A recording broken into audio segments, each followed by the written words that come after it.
लाल दुपट्टा उड़ गया उसके बगल के नीचे से। क्या बताऊं यार मैं उसे कल प्रपोज किया था, मारा झाड़ू झाड़ू मुझे। क्या करूं जानू मेरा भाई आ गया, इसीलिए तुम्हें मैंने झाड़ू झाड़ू मार दिया। क्या हुआ जानू तूने खाली तो झाड़ू झाड़ू मारा, और लोग मजनू जो होते हैं लात जूते और घूसे भी खा जाते हैं, हमने तो खाली झाड़ू।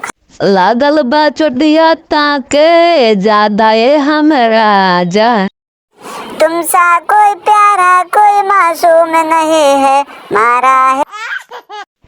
चलो हम दोनों शादी कर लें और कोई नहीं पूछेगा, ना मारेगा ना उकरेगा। जानो क्या कहते हो? अरे मेरे जान तू क्यों टेंशन कर रही है, कल ही हम जाके कोर्ट में शादी कर लेंगे, तब देखते हैं कौन हमें और तुमको मारता है।